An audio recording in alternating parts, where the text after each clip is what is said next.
Mana do'lmam ham pishdi. Mana ko'ryapsizmi, qanaqa chiroyli bo'lib pishdi. Sochniy bo'lib pishdi, juda ham mazali. Mana tifseli ham frikadelik emas, bu tifsel. Kichkina tifselchalarni ham tayyorladik. Hozir videomda uncha chiroyli ko'rinmayapti, lekin o'zi aslida juda ham chiroyli taom bo'lib chiqdi. Menimcha mana bu tifselim krasivoy yeda degan joydan o'rin oladi degan umiddaman.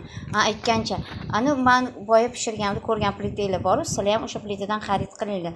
Juda ham qulay, juda ham ovqatinglarni, taominglarni ham birpasda pishirib beradi. Mazza qilib pishirasiz, yoqib qo'yasiz va qolgan ishlaringizni qilaverasiz. Bemalol kir yuvasizmi, boshqa qilasizmi, uy supurasidir qilasizmi, plitaga qo'yib qo'yasiz, ovqatingizni o'zi pishadi. Kuyib ham ketmaydi. Mana ko'ryapsizmi do'lmamni? Mana qanaqa chiroyli ekan.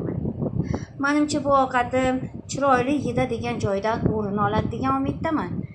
Siz ham ko'rganmisiz ko'rsatuvni? Chiroyli yeda degan ana shu ko'rsatuvda meni ham ovqatim o'rin oladi degan umiddaman. Mana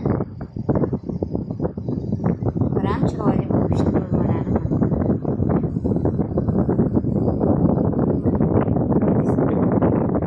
Ularni o'ynatib qo'ydim bu piyozlarni.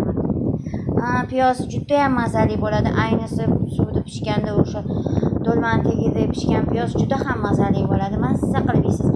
Burasini yeyman dedim, lekin afsuski mana kosalarni ko'ryapsiz, tayyormiz. Ana, demak zerikmas ekanman. Yana ko'rishguncha xayr, salomat bo'ling.